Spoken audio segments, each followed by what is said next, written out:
Welcome to the IDP show. I'm your host, Josh Raymer, joined in the Sode Shack this afternoon. On my right, Adam Markham. On my left, Bobby Reynolds. And joining us in the virtual Sode Shack all the way from New Orleans. It's that time of year, time for the Bloom 100. So we're bringing in the big gun from Footballguys, Sigmund Bloom. How are you, my friend? Oh, it's great to be back. And I'm sorry, what's the official name of the shack now? Did you say the Sode Shack? The Sode Shack, that's right. The Sode Shack, because there's one of the all-time great jazz organ albums, Jimmy Smith, Back at the Chicken Shack, Back at the Sode Shack. Beautiful music. Shack. Let's make some music, guys. Let's make some music. Last year, Sig, you famously said on this episode, draft week is finger in the light socket. I feel like this year, even more, light sockets, there's one and then right below it, you got two fingers in, two sockets. We don't know what the hell's going to happen on Thursday and this weekend. And I, for one, am looking forward to it, Sig. Yeah, I think that it's good, especially to separate out a lot of the different strategies, subterfuge, muddying the water. I think that adding the betting markets has added another funhouse mirror to all this. And it's still strange to me that you can bet on the draft because it's actually just human being decisions. You can know those before it happens. It's not the gods and the bounces and the rules, the luck and things like that. Anyway, and really focus on, of course, our layer to this, which is we got into fantasy football. We got into dynasty fantasy football because we think we know better, or we want to see if we know better. And I've always loved just the basic drafting, right? We all love drafting, and you have this wallet of draft capital and you evaluate the players, and then we add in a layer of what happens in the draft, unless you really like to go and have I commend people who have the rookie draft before the NFL draft. That's another layer of hardcore. Truly. You're really doing it without a net there. And then I think the other layer is just how remarkable all these stories are and how this is the culmination of decades of effort of not just the players involved, but the families, the communities, schools, mentors, churches, so many communities come together, and these accomplishments of these players being drafted, it's not just their accomplishment. It is in some ways a testament. Guys, I always used to like to say the NFL is one of the last outposts of the true American dream. Right? No matter where you start, no matter what your destiny or what your life is supposed to become, you have your hands on the steering wheel and you can change that, and with the help of a lot of people. And it's truly dreams coming true. Really. In some cases, probably actual dreams, daydreams at least, of a child coming true. And I don't like to see that overshadowed by S2 test scores or get out of here with that, wanting to dunk on GMs or say that was terrible or what are they thinking. Let's focus on the accomplishments of these people, and then also have a little fun and see what we're right and wrong about in a few years. That's right, Bobo. Let's have some fun. Let's enjoy the human element of the draft. I think that's what makes this such a special week for NFL fans. I feel like that's what we're trying to get into this week. We got the boys coming down. We're going to eat some grub. We're going to see some picks. Play some golf poorly. Play some golf, maybe in the rain. Have a good time with it. I'm exactly with you, Sig, that who cares about GMs? Who cares about scouts? Let's be thankful that these, gentlemen hustled through life and, busted their tails in college. And they're also like 6'8", 275. Yes, freaks of nature athletes. That's helpful as well. I also love the mention of community because it's so true. It's like, when a player from somewhere like Bowling Green, Kentucky gets drafted, George Fant, that's right, or makes it in the NFL, it's a big deal. It's just, that guy still comes around, still visits the community, and yeah, you can, it's just, it means a lot to people from around places like this because that doesn't happen often. Yeah, it's like there's however many players get drafted, over the next, 7 rounds that are going to unfold from Thursday to Saturday, but how many thousands, tens of thousands of people are attached to these players in some form or fashion. So it's a lot of fun. Sig, I particularly enjoyed, I think, of Dane Brugler, the Beast, with The Athletic. You had him on your show, and that was just so much fun. I loved you all digging into the stories of those players. I would encourage everyone to go check out The Beast if you're an Athletic subscriber. And, of course, the fantasy equivalent, at least for me, is the Bloom 100, and that is what we are going to get into today, Sig. We are going to talk about some of these IDP rookies. Draft a couple days away. We still don't know a lot of stuff, but we can talk about what we do know about some of these IDP prospects. And I want to start with the juiciest position, Sig, at least in terms of IDP fanatics. Linebacker is king of the mountain in terms of their interest. So let's start there. A talking point I've heard a lot in the lead up to this draft is that the linebacker class is not that great. You say as much in the Bloom 100. There are 3 strong prospects, a late bloomer, who we'll talk about, that is ascending, and then not too much. This position is going to be a premium after being plentiful in years past. So with this in mind, Sig, how are you attacking linebacker in your rookie drafts this year? Are those top guys getting pushed up your boards because the class is weaker? Yeah, I think so. And I think that usually doing the Bloom 100, I think 2005 was the first one I did. Usually the first IDP is that break point between the offensive players that either feel like sure things, or at the very least, if they do hit, they're going to hit big, right? And we could bring in someone like Quentin Johnston here. And that's Drew Sanders is that break point, or Will Anderson. And we can also have a side discussion here, fellas, about true position and with up Gary Davenport and other people who have helped push this along, so that one of the things hopefully we're not talking about as much this year in our IDP rookie drafts is what did he go to, a 3-4 team? Did he go to a 4-3 team? What did MFL put him at? Was it linebacker or defensive end? But either way, those off-ball linebackers, those 3-down linebackers, are going to continue to be the premium, the scarcest resource in IDP leagues. And I think that where that break point is for you, are there 3 wide receivers that are that compelling, 4 wide receivers that are that compelling, scoring system, lineups comes in here. I think that you're going to break ties in favor of the linebacker, in favor of Drew Sanders, in favor of Jack Campbell. Trenton Simpson's an interesting case. You know, he reminds me a little bit of Kenneth Murray in a way that there's the upside there, but also he doesn't, unlike, say, a Jack Campbell or a Drew Sanders, it's easy for me to see scenarios where they're going to be 3-down linebackers. Jordan Brooks, right? Ended up being a 3-down linebacker, even though we weren't sure. Bobby Wagner's back. I'm all over the place, but I'm really trying to get at these guys, especially Campbell and Sanders, should be first-round picks, depending on your scoring system, maybe even as high as the top 6, 7, 8. You know, the other thing that you're going to look at, and this is exactly how teams operate, guys, is if you pass on your 4th favorite running back or your 5th favorite wide receiver or your favorite tight end for a linebacker in the first round of your rookie draft, who are the wide receivers, running backs, tight ends that you're going to have available to you later in the draft?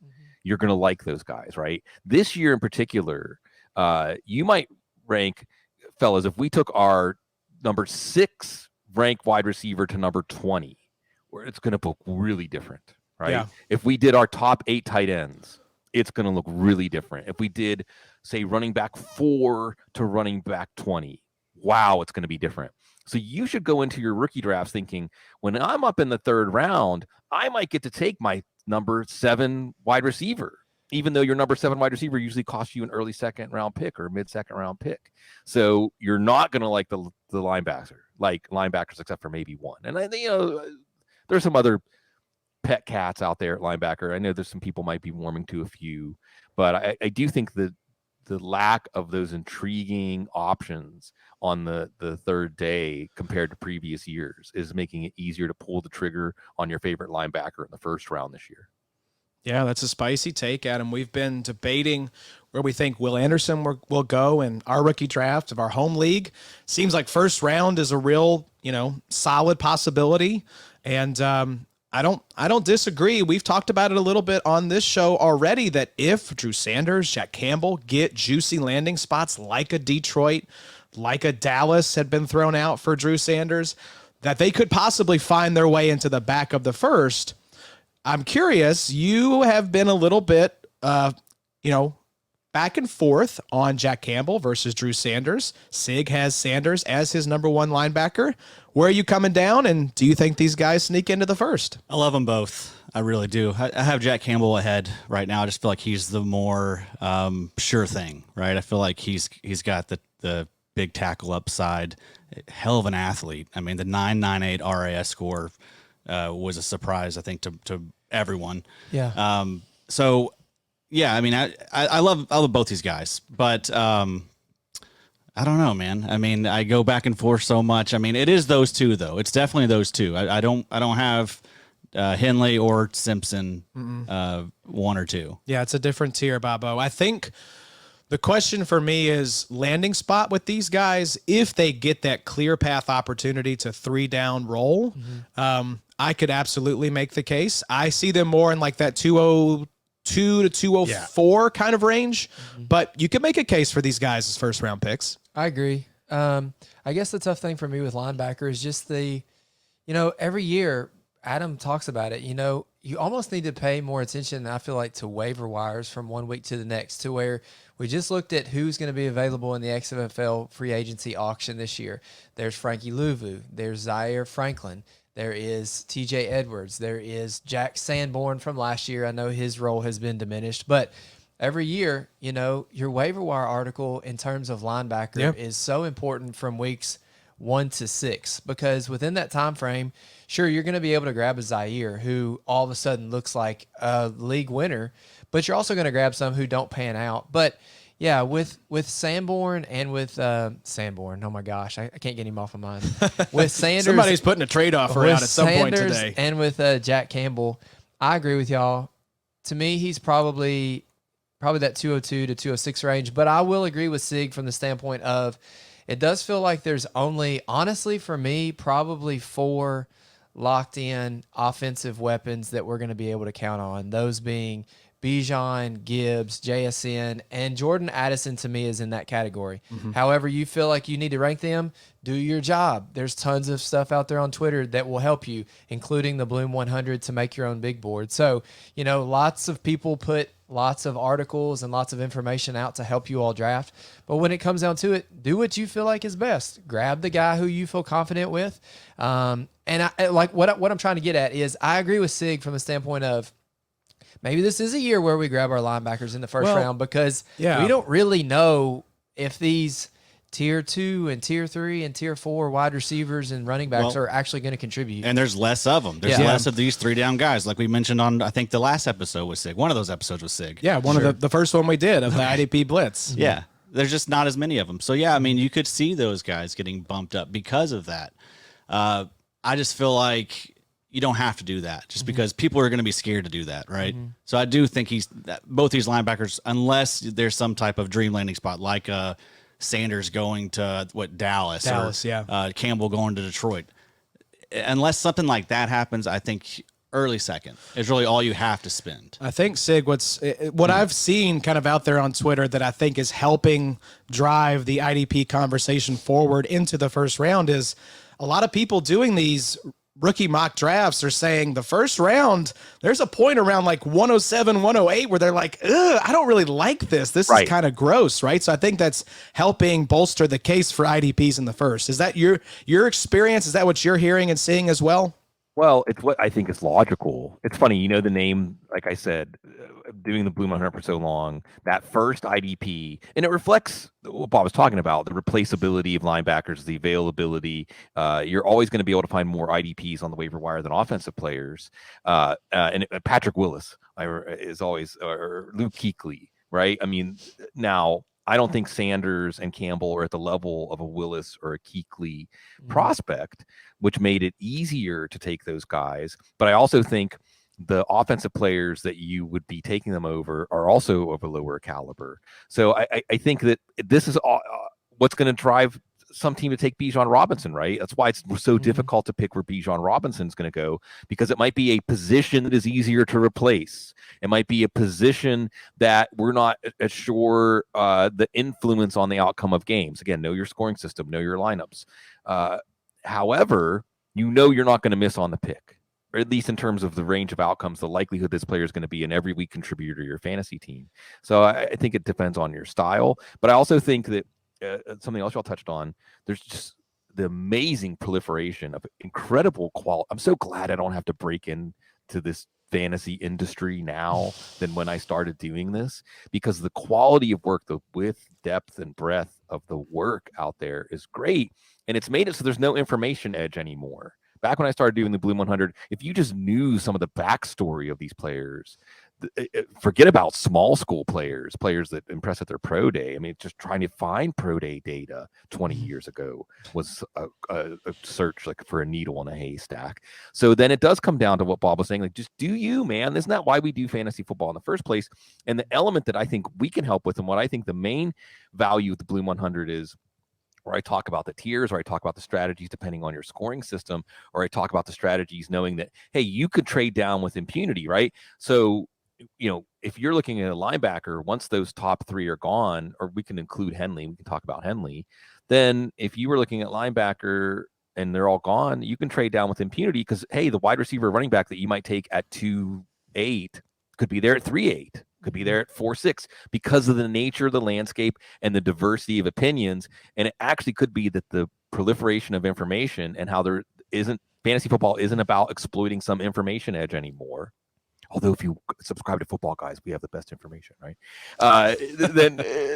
Then it's about knowing the landscape and knowing where you can be flexible and add more capital. And the other thing I'll just add on this note for folks that are interested in this, and obviously if you're watching or listening, you are, that the picks in the current draft will never be worth more than they are while the clock is on, right? Once we're in our rookie drafts, the premium on current picks, even in a draft that everyone says this isn't a great draft, well, once you get the itch, it's just like a psychological need. Like, we like making picks, it releases and dopamine, and the value of those later picks is never going to be lower than during this draft. So always err on the side of trading down, getting more picks for next year, and restocking, because you probably this year especially are going to like the players around from now about as much as you like the players that are on the board when you're on the clock.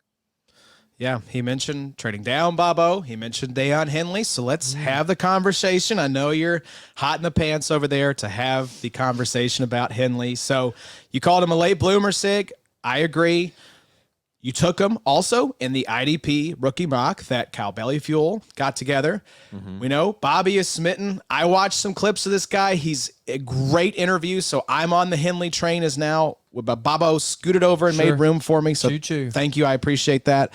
But how do you think Henley fits into the modern NFL? Because some of the conversations I've heard around him being a converted wide receiver is this dude is sort of an interesting hybrid type of player. How do you see him fitting in today's game? Yeah, well, fitting well, because he's got the athleticism, he's got the competitive toughness, and he has that background where it's kind of like what I hear. Hey, if you're trying to raise, and don't do this, don't be Todd Marinovic's dad, okay? But if you're trying to raise somebody who's going to excel at a certain sport, you shouldn't just concentrate on that sport. You should play a lot of different sports. Different sports introduce different ranges of movement, different ways of processing and reacting that can help you, right? Patrick Mahomes in baseball, right? You see the baseball player in him when he makes some of those throws, right? I think you can apply that to playing different positions or both sides of the ball in football. And with Henley, you get the athleticism, you get the competitive toughness, and because he's new to the position, relatively new to the position, then you also have that latent upside. Because, well, how is it going to look? Because he's not one of those players that it seems to be a half beat behind the action. But what's going to happen whenever he is this game speaks to him more as he plays the position more? And then you do have those ball skills and those instincts that come with starting out as an offensive prospect. So I think he's the kind of player. I look at my Pittsburgh Steelers and I know who did they sign? A Landon Roberts or whoever. Some guys you're going to pick up off the waiver wire in week 3 or week 4, right? Because the Steelers have a revolving door at inside linebacker. Now, as a Steelers fan, I hope they don't take a linebacker in the first round. I just think that, again, now in terms of allocation resources, now if they take Henley, say in the third round, now we're talking, because I think he's a player that you take not necessarily, maybe he's a core special teamer. Maybe you have him in on some situational stuff, whatever he can handle early on. But I think you're drafting Henley to play as big a role as you're drafting Campbell or Sanders or Simpson just a year or two down the line. Yeah, Bobo, I've got a couple early third-round picks, and I'm thinking, man, sure would be nice if Henley could make it to me with one of those picks. But you have the 212, last I checked. So And the 211. there is a 0% chance, Addy, that Henley is making it to me. You setting yourself up, Bob? No.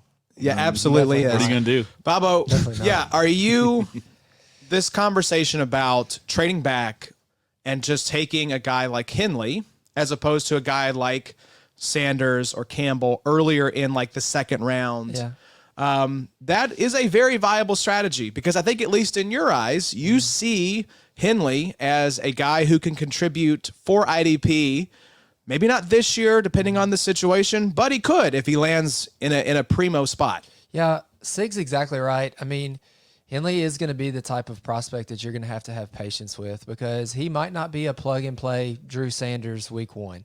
There's a possibility that he is in a backfield, and he might be the Chad Muma or the Channing Tindall or the Nakobe Dean, that it's a solid year or two before we can, see a whole lot of contribution. But who are the guys we are excited about right now? It's True. the Brian Asamoahs. It's the Terrell Bernards, the Nakobe Deans, That's right? exactly right. And this is kind of what we've talked about so far today and kind of what Sig has brought up has made me think a whole lot too about one of our IDP shorts on YouTube where we talked about Jaquan Brisker and the pros and cons of drafting Jaquan Brisker early in your dynasty, redraft, best ball, whatever drafts, because when you grab a DB early, you're basically saying that you're going to have to replicate that pick later on and get a defensive lineman or a linebacker. Whereas if you were to go the opposite spectrum and go defensive lineman, talented linebacker, and then grab DB late, you're getting maybe somebody who's 80% of Jaquan Brisker. But you're maybe getting 50% of a defensive lineman if you go that route. It's the going first to be route. It's going to be very similar. Exactly what Sig was saying, especially in regards to the running backs. Once Bijan and Gibbs are off the board,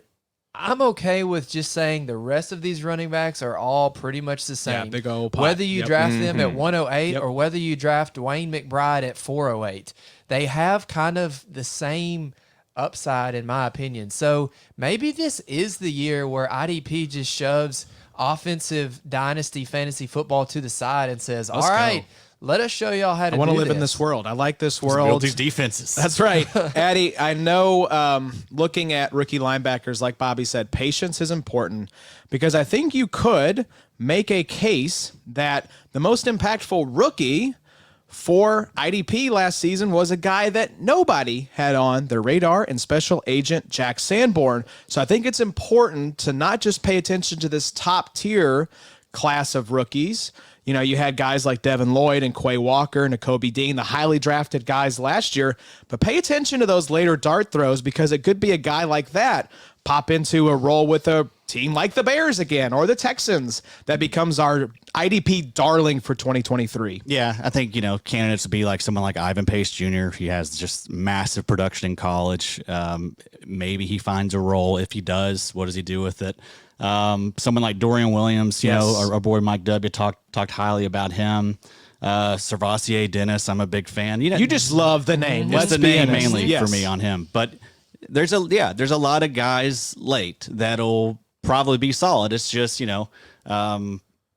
staying active, paying attention, monitoring the draft capital, all that stuff. Just, tune in to the good sources like us and Sig, and we'll be there for you. Yeah, tune into the Landing Spots pod we've got coming up on Saturday, and then pay attention to the undrafted free agent signings. Yeah. So don't tune out. Don't tune out once the draft is over because that's just the start of the process of finding those IDP, diamond in the rough, right? And while you mentioned Jack Sanborn, I think we also got to remember, you got to sell that when you can. Exactly. Right. We Cash had out. our window at the end of the season. We were all talking highly about him. We gave him the Agent Sanborn nickname. Like, that was the time. Because did what happens? too much. What happens? Yes. TJ Edwards and Tremaine Edmonds. They come in and just knock him off the Yes. mountain, and Special Agent so Sanborn you is got to take licking advantage of his those wounds. windows. Always sell. So we talked about guys that are going to be going late. Someone who will not be going late is currently sitting as Adam's edge 9. It is Will Anderson. He is sandwiched between Aiden Hutchinson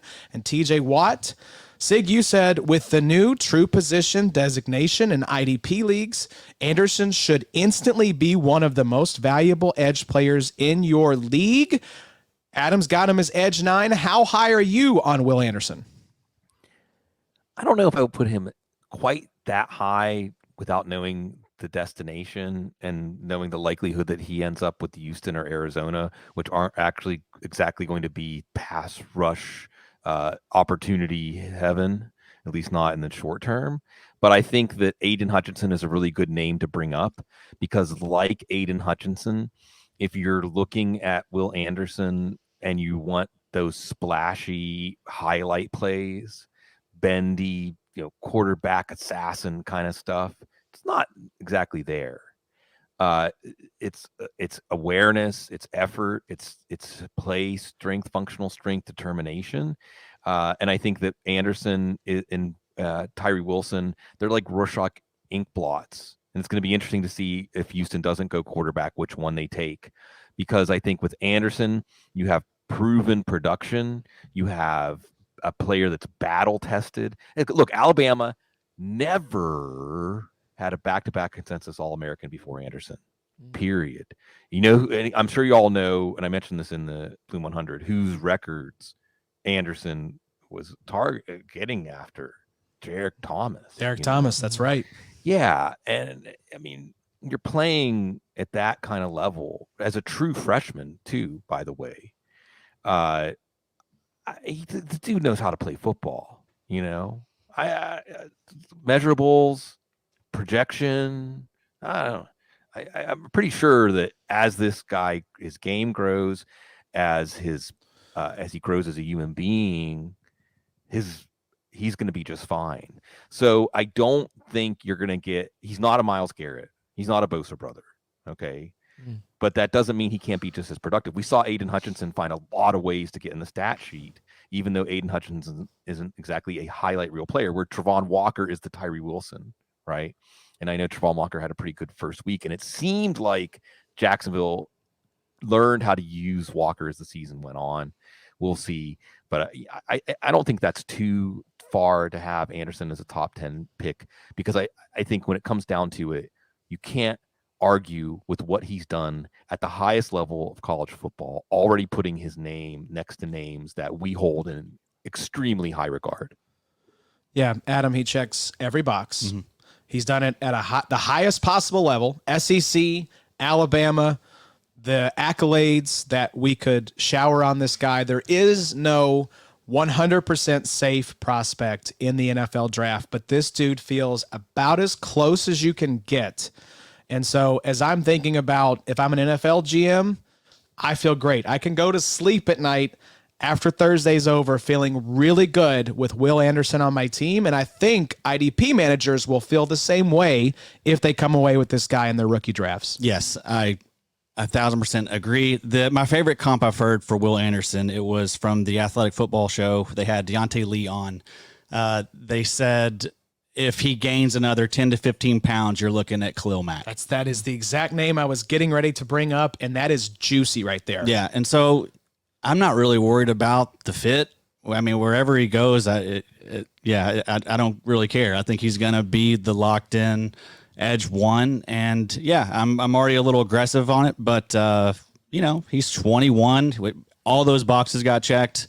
It's just he's gonna be. I think he's gonna immediately be worth a first. Yeah, it was Bobo something that Adam said that keeps rolling around in my mind if I'm sitting there with like the 106 to the 108 in the rookie draft. He said week 4 or 5, you could look up and kind of like the, oh God, that's Jason Bourne meme. It's, oh God, that's Micah Parsons. Yeah. And so if you have that kind of player sitting there, that kind of dynasty IDP asset #1 for Adam right now. One more thing before you get to that. Like, Yes. also, Alabama isn't going to bend their scheme to anybody. No. Right? Like, so Will Anderson didn't really get to just get after the quarterback That's right. all the time. So I think that is going to probably change at the next level. I think he's going to be asked to rush the passer. He's a hell of a run defender as well. So that's the tackle for is good for him. But I think he's going to be, maybe one of those big sack upside type guys for it. Like, potentially could he get 15 sacks in a season? I think maybe so. Yeah. Bobo, are you as high on Will Anderson? I mean, yeah. How can you not be? I get really similar vibes to when Chase Young was coming out. Gotta be careful throwing that name around. Honestly, I disagree because exactly like we've talked about, even though Chase Young has been poo-poo the last couple of years, we still see his That's a value. PG version. Sorry, we still That's a technical term. Sorry, Yes. it's I don't know. He's just been bad, and he's just one of those type of guys to where. But the value. Ohio State University, Alabama. There's just because he was drafted Top so high. 3 pick. Yeah, Yes. people still really. He's going as like a top 24 DL off the board in our IDP best ball drafts. So worst case scenario with Will Anderson, he doesn't come out and just blow the doors off. Is his value really going to decrease that much? Nope. Probably not. Because he's still going to be 22 in a year, and then he's still going to have that high draft capital. He'll have his flashes, right? And that's all he needs. Yep. Because we'll get on this show and say, boy, he flashed. He flashed a little Boy, bit. that's the whole episode. Boy, he flashed. Thanks for listening. Make him the episode little picture. Exactly. Josh. I just can't get that 3-sack game out of my head. You know what I mean? He could have 3 for the whole year, but It's if true. he flashes, It's that's all he the needs. it's the cachet, Sig. And Yeah. to back up what we were saying here, I think this is probably 15 best ball drafts in the books. Chase Young, poo-poo or doo-doo, however you described him, Bobo. Just been bad. Going off the board is the DL19. So there is something to be said for that store of value that you get with the Alabama, the draft capital, right? That name is going to carry a lot of weight regardless of what the performance looks like. Yeah, and that's why Anderson, I don't remember the exact numbers, number 8, number 9, number 10 in the Bloom 100 right there with Sanders, and Tyree Wilson is about 20 picks lower because I don't think that Wilson has that foundation of value that people are going to continue to look for him to break out. And Chase Young, not to steer this to Chase Young, it's going to be interesting to see, does Chase Young just need to change the scenery? He's a name that further down, more obscure, you will see on lists of players who could be traded this weekend. I don't think it's going to happen. I mean, it's a 0.3% chance it's going to happen, but it's not 0 because I think that when, in so much as he's become poo-poo, I think that could be just because that's what's happening in the organization he's in, or he's just not connecting with that organization. But yeah, I think you're right to bring up this idea of perception of a player and how much value they will have persisting if they don't meet expectations. And I think that's another good reason to put Will Anderson at the top of your IDP list, be willing to take him in the late first round. And the other thing I'm just going to keep coming back to, and I know it sounds so simplistic, but it's been the thing we've probably said the most over the years. Know your lineup and scoring system. It is the biggest edge, more than listening to the right podcast or reading the right draft guide. It's just understanding when we get into these leagues, it's a puzzle of understanding positional value, understanding positional scarcity. And Will Anderson, especially now that we don't have to, in most leagues, I hope, worry about, is he going to be a linebacker? Because this is particularly important with Anderson, because I think he would have been a linebacker. I think it's more likely he would have been called as a linebacker, designated as a linebacker in a 3-4 defense on first down. And we don't have to worry about that. If he's just an edge, we know what we have. Also, I feel like maybe we're doing this all wrong, Sig. From the standpoint of Will Anderson, Tyree Wilson, you think about draft capital. You think about these guys are going to have a ton of draft capital, whereas let's just say you decide to take a Quentin Johnston right ahead of Will Anderson. Quentin Johnston, who's probably going to be maybe a 2nd-round pick, maybe a 3rd-round pick. The leash for a guy like him is going to be a whole lot shorter than a guy like Will Anderson. And also, It's pretty quick. I mean, you're going to know within a short amount of time frame whether one of these wide receivers has it or not. Will Anderson is going to continue to be given the opportunity, if he doesn't come out and flash, to see if, well, he still needs to develop. He still needs correct coaching.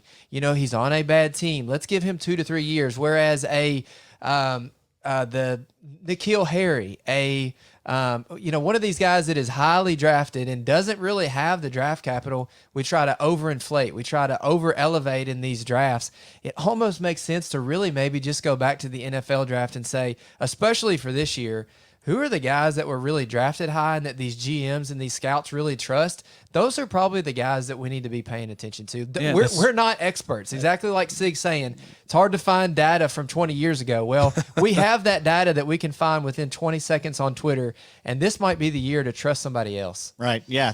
You'll hit on those outliers occasionally, but that's where your blue chips are, right? Inside that top 15. Like, they don't normally make it outside of that. So, I think that's a pretty good call there. Yeah, and Sig, just going, one of the things you said on the IDP Blitz episodes is be a bean counter. That's what we kind of overcomplicate, and it is not, it does. Managers get scared to take IDPs in the first round. But it's like, if you have the right scoring settings where IDP and offense, those top players score roughly the same amount of points, then what you're buying is points. And so Will Anderson, these linebackers, they are players that are going to allow you to buy potentially a higher number of points than some of these other dart throws. And so I think it's helpful to rely on the draft capital and think about buying points. That's something you've said that really has helped steer kind of my decision making, because at the end of the day, Sig, that's what they're getting us, is fantasy points. Right. And I think the point about draft capital that Bob brings up is important.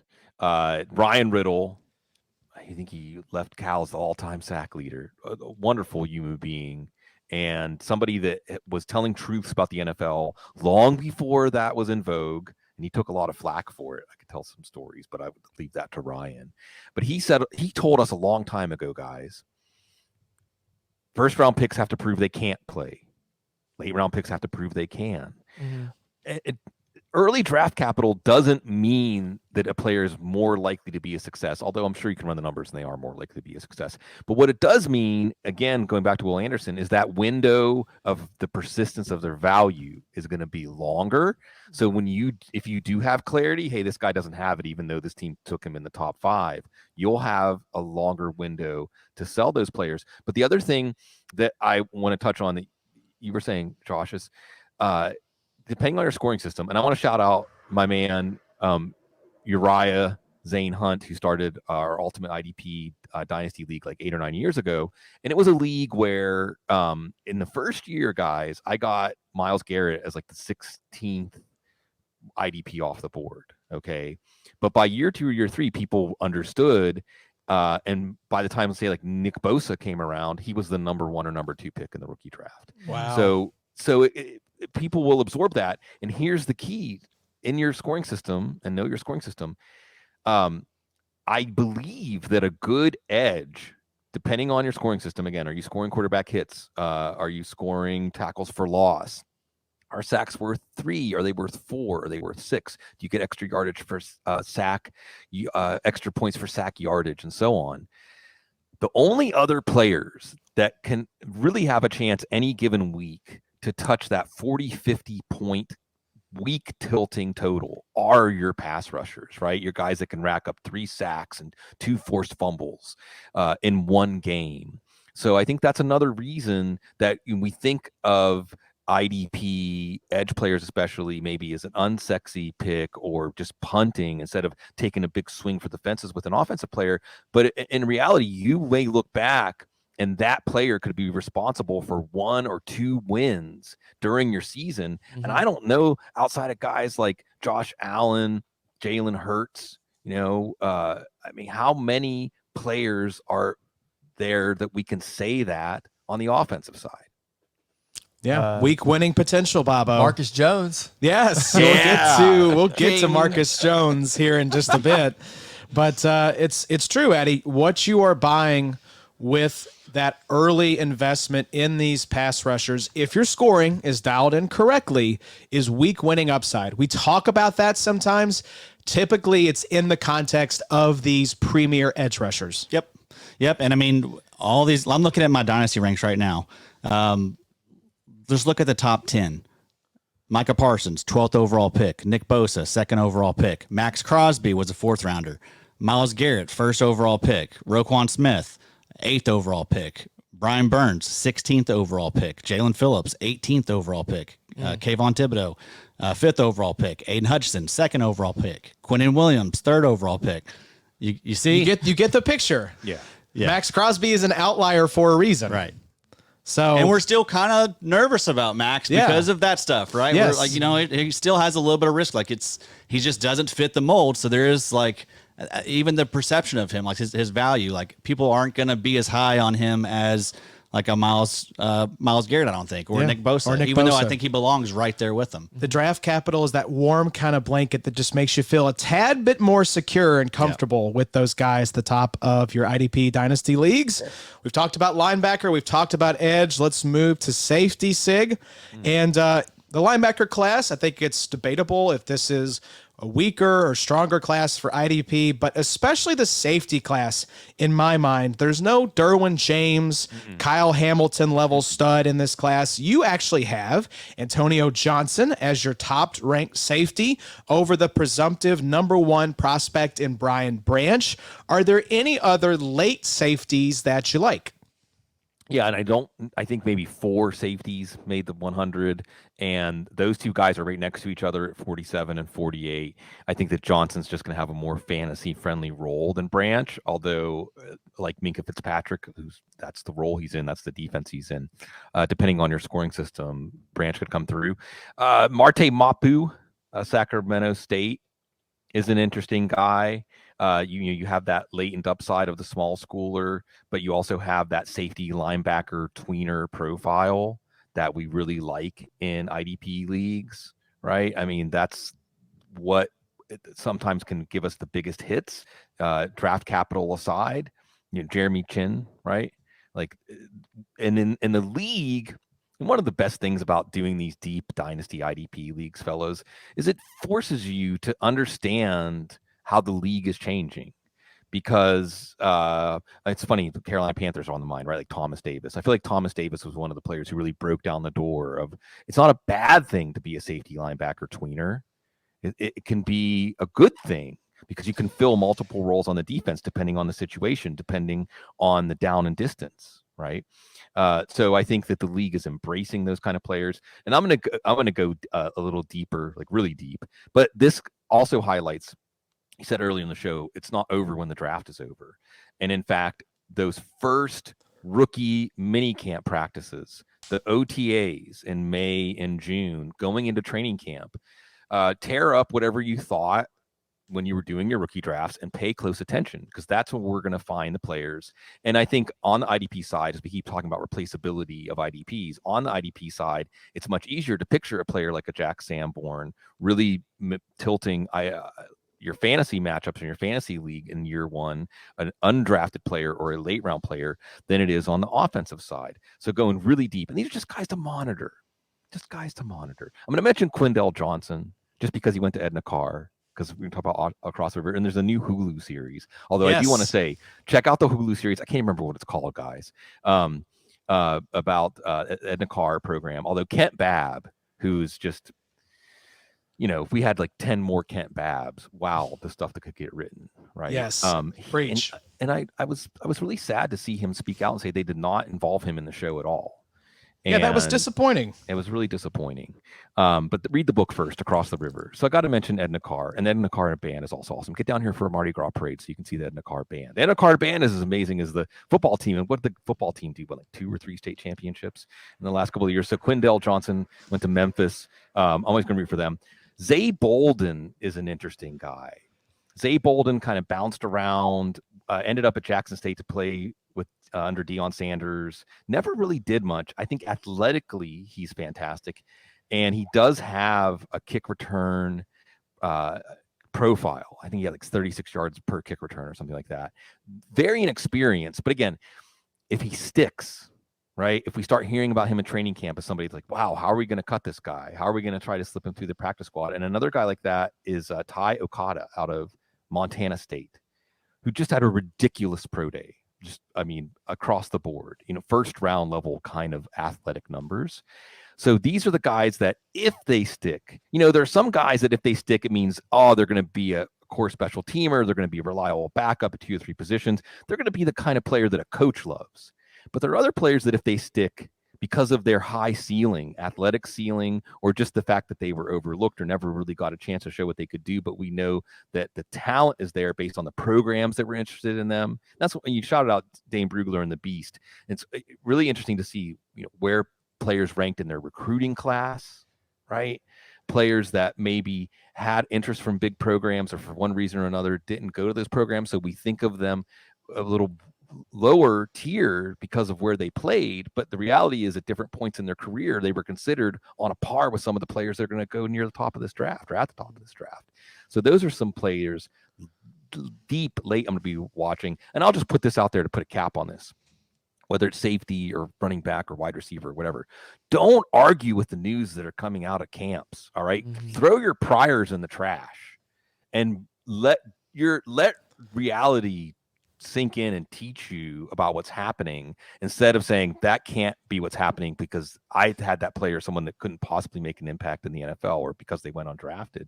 That drum beat, and I'll give Cecil Lammy the credit for that term, the drum beat. When you start to hear that drum beat, you march to it.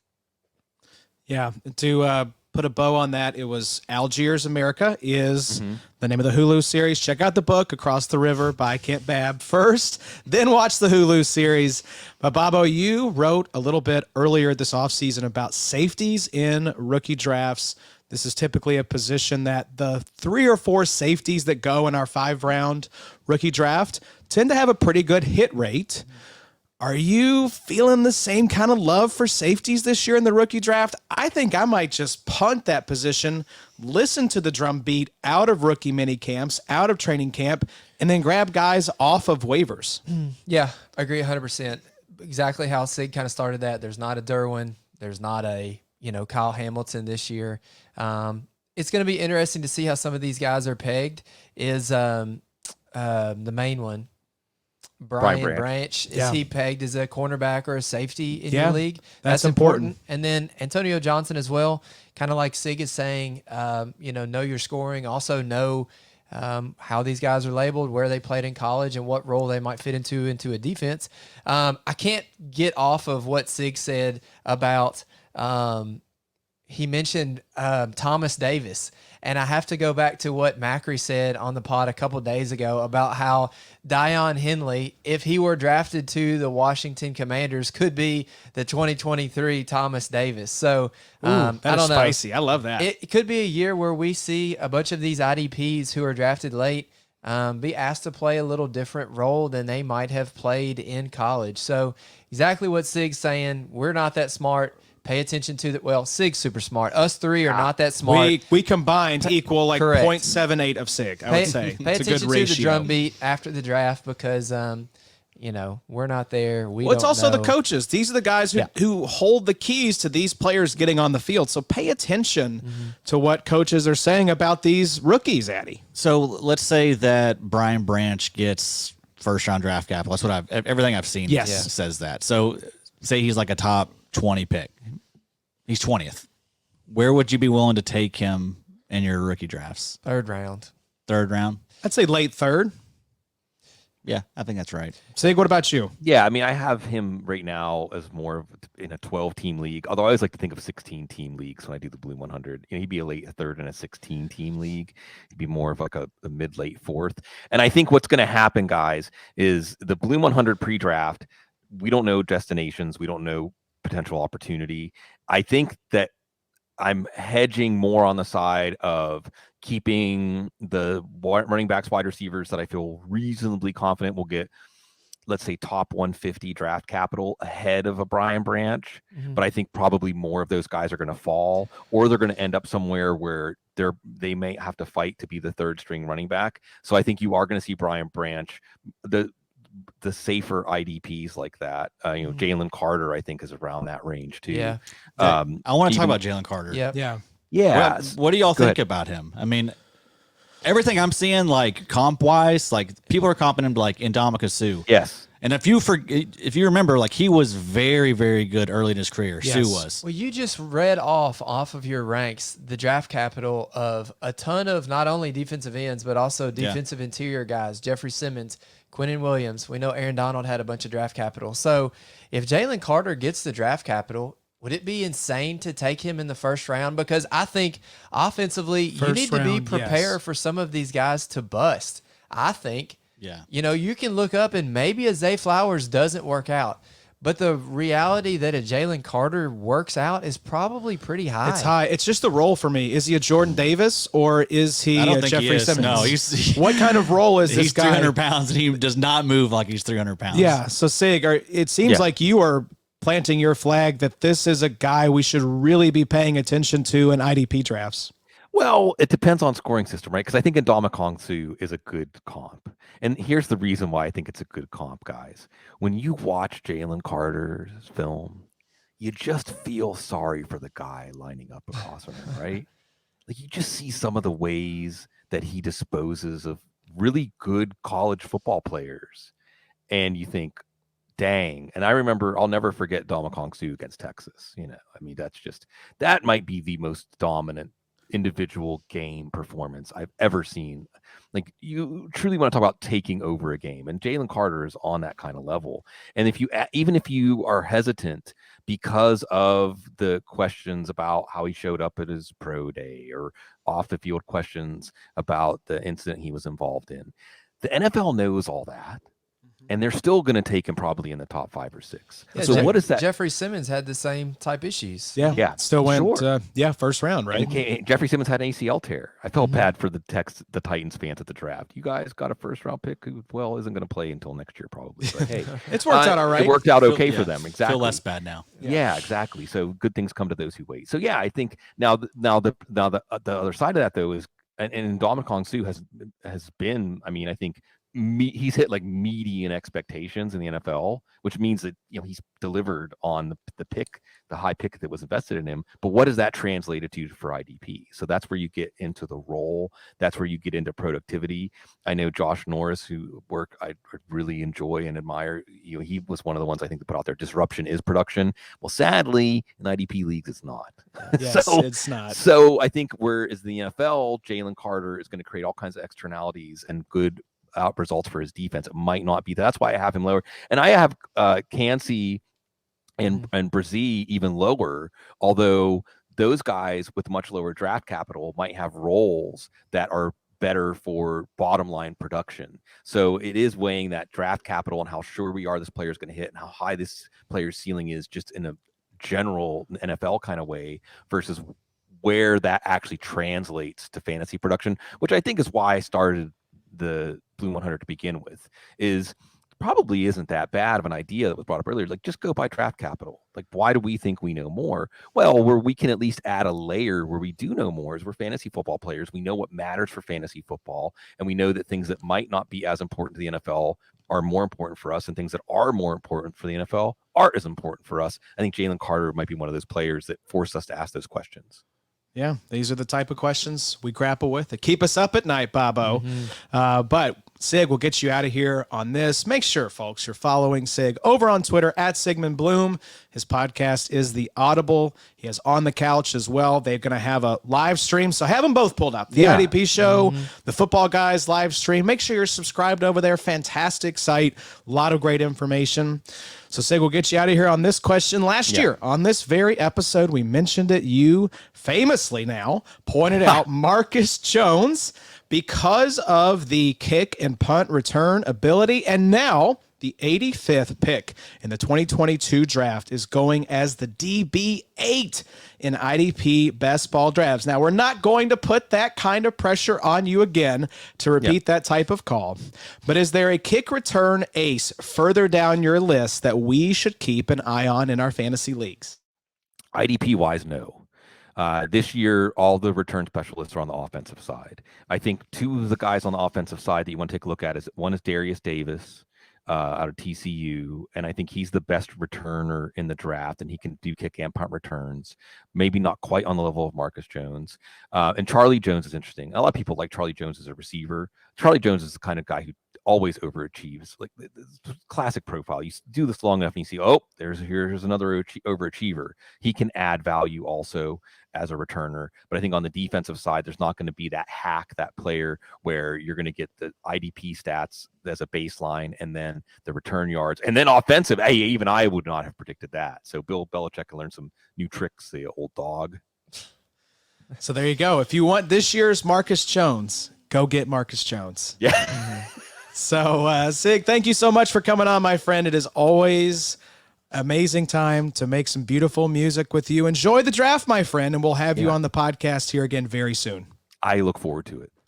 All right. He is Sigmund Bloom. We are the IDP Show, and we will see you guys on Thursday. Enjoy the week.